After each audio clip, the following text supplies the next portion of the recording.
Hello friends, you are watching GR's English. আজকে আমরা শিখব কিভাবে ভয়েস চেঞ্জ করতে হয়। যারা টেন্স জানো না, নো প্রবলেম, জানার দরকারও নেই। বিনা জানাতেই, টেন্স না জেনেই কিভাবে ভয়েস চেঞ্জ করব, একেবারে শর্টকাট ফর্মুলায়। চলো আজকের ক্লাসে সেটাই দেখবো এবং শিখবো। প্রেজেন্ট, পাস্ট এবং ফিউচার ইনডিফিনাইটের ভয়েস চেঞ্জ কিভাবে করতে হয়।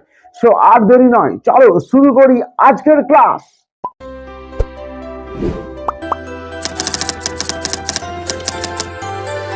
সো ফ্রেন্ডস, আজকে আমরা ভয়েস চেঞ্জ শিখবো। তবে তার আগে বলবো সকলকেই পুরো ভিডিওটাকে দেখার জন্য, কারণ পুরো ভিডিওটা না দেখলে কিন্তু আমাদের এই ভয়েস চেঞ্জ শেখা হবে না। সেই জন্য প্রথম থেকে শেষ পর্যন্ত ভয়েসটা অবশ্যই দেখতে হবে। সো আমরা দেখছি ভয়েস চেঞ্জ মানে কি। ভয়েস চেঞ্জ মানে হলো বাচ্য পরিবর্তন। ভয়েস দুই প্রকার, অ্যাক্টিভ ভয়েস এবং প্যাসিভ ভয়েস। এখানে দেখতে পাচ্ছি অ্যাক্টিভ ভয়েস এবং প্যাসিভ ভয়েস। ভয়েস দুই প্রকার। অ্যাক্টিভ মানে আমরা এমনি জানি সক্রিয়, কর্তা বা সাবজেক্ট সরাসরি কাজ করে, কর্তা নিজেই কাজটা করে, এটা হলো অ্যাক্টিভ ভয়েসে। আর প্যাসিভ ভয়েসে তার অপোজিটটা, প্যাসিভ মানে হলো নিষ্ক্রিয়, অর্থাৎ কর্তা এখানে নিষ্ক্রিয়, অর্থাৎ কোনো একটি কাজ কর্তাকে দিয়ে করিয়ে নেওয়া হয়, এমন একটা মিনিং আসবে প্যাসিভ ভয়েসে। সো অ্যাক্টিভ এবং প্যাসিভ দুই প্রকারের ভয়েস চেঞ্জ আমরা জেনে গেলাম। এবারে দেখবো সাবজেক্ট এবং অবজেক্টের স্থান পরিবর্তন। অ্যাক্টিভ থেকে প্যাসিভ করতে গেলে কিভাবে সাবজেক্ট আর অবজেক্টের পরিবর্তন করব, চলো দেখে দেখো। এখানে রয়েছে অ্যাক্টিভ ভয়েস। অ্যাক্টিভ ভয়েসে কি থাকে?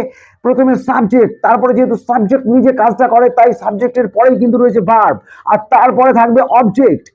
কারণ অ্যাক্টিভ থেকে প্যাসিভ ভয়েস চেঞ্জ করতে গেলে সাবজেক্টের যদি অবজেক্ট না থাকে, অর্থাৎ এই ভার্ব যদি ট্রানজিটিভ ভার্ব না হয়, অর্থাৎ ভার্বের যদি অবজেক্ট না থাকে, তাহলে কিন্তু তার ভয়েস আমরা করতে পারবো না। থেকে প্যাসিভে অবজেক্টটাকে সাবজেক্ট, সাবজেক্টটাকে বাই যোগে অবজেক্ট, আর ভার্বের পরিবর্তনটা আমরা পরে শিখবো। এট ফার্স্ট আমাদের এটা মাথার মধ্যে ঢুকিয়ে নাও যে অবজেক্টটাকে আমাকে সাবজেক্ট করতে হবে আর সাবজেক্টটাকে বাই যোগে অবজেক্ট করতে হবে। এবার যেহেতু আমাদের সাবজেক্ট আর অবজেক্টের পরিবর্তন হচ্ছে, এমনি যে প্রপার নাউন যেগুলো থাকে, বিভিন্ন জিনিসের নাম বা ব্যক্তির নাম, সেগুলোর ক্ষেত্রে কোনো পরিবর্তন নেই। অবজেক্টটা সাবজেক্টের নাম হিসেবে এসে গেল, বা সাবজেক্টটা বাই যোগে অবজেক্ট হয়ে গেল, কোনো পরিবর্তন নেই। বাট যদি প্রোনাউন থাকে, তাদের কিন্তু সাবজেক্ট আর অবজেক্ট যেহেতু আলাদা, তাই সেটা আমাদের মুখস্থ করে রাখতে হবে, জেনে রাখতে হবে। দেখো আমি একটা লিস্ট দিয়েছি প্রোনাউনের সাবজেক্ট এবং অবজেক্ট, এটাকে কিন্তু আমাদের মাথার মধ্যে রাখতে হবে। দেখো সাবজেক্ট আই এর অবজেক্ট হলো মি, উই হলো সাবজেক্ট, উই এর অবজেক্ট হলো আস, ইউ হলো সাবজেক্ট, ইউর অবজেক্ট হলো ইউ, হি এর অবজেক্ট হলো হিম, সি এর অবজেক্ট হার, দের অবজেক্ট দেম এবং ইটের অবজেক্ট ইট। এগুলোকে আমাদের মুখস্থ করে রাখতে হবে, কারণ আমরা যখন আইটাকে সাবজেক্টে পাবো, তাকে যখন প্যাসিভ ভয়েস করতে যাবো, বাই যোগে অবজেক্ট করতে হবে, তখন কিন্তু এই আই আর আমরা বাই যোগে লিখবো না, তখন লিখবো আই এর অবজেক্ট মি। দেখো এখানে আমি একটা উদাহরণ দিয়েছি, আই কল হিম। দেখো এখানটায় হিমটা আছে অবজেক্টে, তার মানে এটাকে আমাকে সাবজেক্ট করতে হবে। হিম কিন্তু আমরা এখানে সাবজেক্টে লিখলে হবে না, এখানটায় লিখতে হবে হিমের যে সাবজেক্ট হি, তার মানে আমাকে এখানে হি লিখতে হবে এবং আইটা বাই যোগে অবজেক্ট হয়ে যাবে, কিন্তু আই লিখলে হবে না। আয়ের যে অবজেক্ট, আইয়ের অবজেক্ট মি, অর্থাৎ আমাকে বাই যোগে মি করতে হবে। দেখো করেছি আমি, আই কল হিম, হি হলো সাবজেক্ট, বাই যোগে মি হলো অবজেক্ট। এবং ভার্বের পরিবর্তন কিভাবে হবে এর পরেরটাই আমরা দেখাবো। সো এই পর্যন্ত আশা করি তোমরা বুঝে গেছো। চলো দেখে নিই এর পরের স্টেপ কি রয়েছে। সো ফ্রেন্ডস, আমরা যেটা বুঝলাম সমস্ত টেন্সের যে ভয়েসের নিয়ম, সেখানে কিন্তু কমন কথা হলো যে অ্যাক্টিভ থেকে প্যাসিভ করতে গেলে সাবজেক্টটাকে বাই যোগে অবজেক্ট এবং অবজেক্টটাকে সাবজেক্ট এবং মূল ভার্বের থার্ড ফর্ম, এটা কমন, এটা মুখস্থ করে নেবে। এরপরে যেটা চেঞ্জ করতে হবে সেটা হলো যে ভার্ব অনুযায়ী কি করতে হবে। এবারে দেখে নিই। দেখো প্রেজেন্ট ইনডিফিনাইট টেন্স, যার ফরমেশন আমরা জানি, বা কনস্ট্রাকশন সাবজেক্ট ভার্বের ফার্স্ট ফর্ম অবজেক্ট। এখন কোন একটা স্টুডেন্ট সে প্রেজেন্ট ইনডিফিনাইট কি জানলো না, জানার দরকার নেই। সে শুধু জানবে যে সেন্টেন্সের মধ্যে সাবজেক্টটাকে অবজেক্ট করব, অবজেক্টটাকে সাবজেক্ট করব, আর ভার্বের ফার্স্ট ফর্ম আছে, এটাই ইন্ডিকেশন, ইন্ডিকেশন মার্ক, যে ভার্বের ফার্স্ট ফর্ম আছে, মানে আমাকে এক্সট্রা এম ইজ আর আনতে হবে।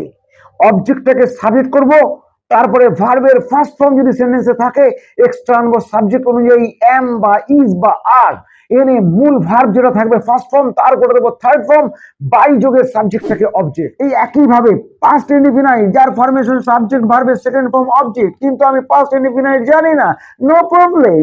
আমরা কি করব, অবজেক্ট বা সেকেন্ড ফর্ম দেখতে পাচ্ছি ভার্বের, ভার্বের সেকেন্ড ফর্ম থাকলে আমরা এক্সট্রা নিয়ে আসবো ওয়াজ বা ওয়্যার, একই নিয়ম, object subject subject object, extra যেটা আনবো সেটা ভার্বের সেকেন্ড ফর্ম থাকলে ওয়াজ বা ওয়্যার, এনে মূল ভার্বের থার্ড ফর্ম বাই যোগে অবজেক্ট।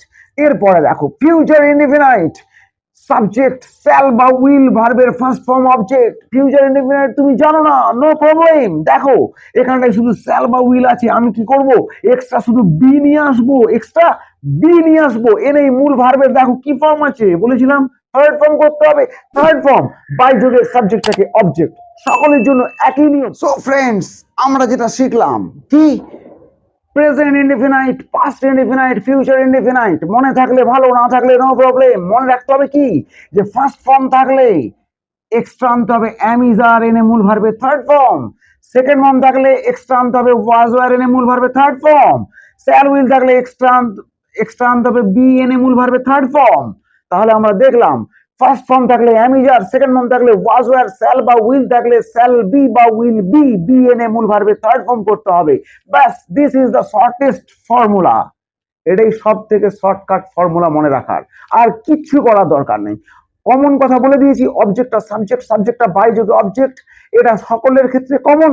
সব মনে রাখার জিনিস হলো ফার্স্ট ফর্ম থাকলে am is are, second form থাকলে ওয়াজ ওয়ার, শ্যাল বা উইল থাকলে এক্সট্রা আনতে হবে বি এনে সবার মূল ভার্বের থার্ড ফর্ম। ব্যাস, দেখো উদাহরণ দেখে নি, he will help the man, he subject, will help verb, man object, will আছে, উইল আছে মানে এক্সট্রা কি নিয়ে আসবো, বি। ইয়েস, দেখো শ্যাল বা উইল এক্সট্রা বি, তাহলে আমরা দ্য ম্যান কে করব subject, the man will be helped by here object him, হয়ে গেল।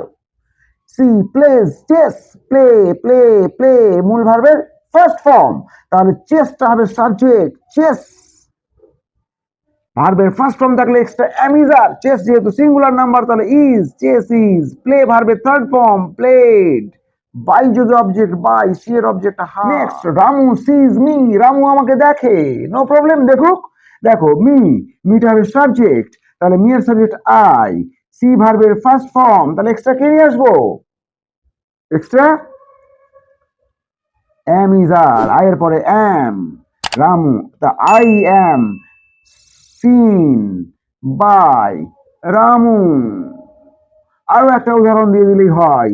আবার ধরো এখানে প্লেজ লেখা ছিল, এখানে আমি লিখে দিলাম played, she played chess, she played chess, played ভার্বের সেকেন্ড ফর্ম, তাহলে চেসটা হবে subject, chess C H E S S, chess ভার্বের সেকেন্ড ফর্ম থাকলে এক্সট্রা ওয়াজ ওয়্যার, চেসের পরে was, chess was, play third form played, chess was played by she এর object her. So friends, very easily first form থাকলে am are, second form থাকলে was were, shall বা will থাকলে shall be বা will B, এনে মূল ভার্বের third form করতে হবে। আর অ্যাক্টিভ থেকে প্যাসিভ করতে গেলে অবজেক্টটাকে সাবজেক্ট, সাবজেক্টটাকে বাই যোগে অবজেক্ট, সকলের ক্ষেত্রে করতে হবে কমনলি। সো ভয়েস আমাদের শেষ হয়ে গেল তিনটা টেন্সের। Without knowing tense you can solve the problem of voice. So task দেখেন। সো ফ্রেন্ডস, আমরা টাস্ক দিয়েছি, দেখো এই টাস্কগুলো তোমরা অবশ্যই কমেন্ট বক্সে উত্তরগুলো লিখে পাঠাবে, অবশ্যই আমি সেটা চেক করব। He killed a rat, she will take rest, they plant trees, I shall forget you, Mr. Sain boiled an egg, the girl learns tense। এই 6টি গ্রামার ভয়েস চেঞ্জ তোমাদের করতে হবে, কমেন্ট বক্সে উত্তরটা লিখতে হবে। আর অবশ্যই বলবো ভিডিওটা, প্রত্যেকটা ভিডিও পুরোটাই দেখবে, তাহলেই কিন্তু ভালো করে শিখতে পারবে। আপাতত আজকে এই পর্যন্তই, এর পরের ভিডিওতে আমরা নিয়ে আসবো প্রেজেন্ট কন্টিনিউয়াস এবং পাস্ট কন্টিনিউয়াস টেন্সের ভয়েস কিভাবে হয়। সো আপাতত এই পর্যন্তই, বাই।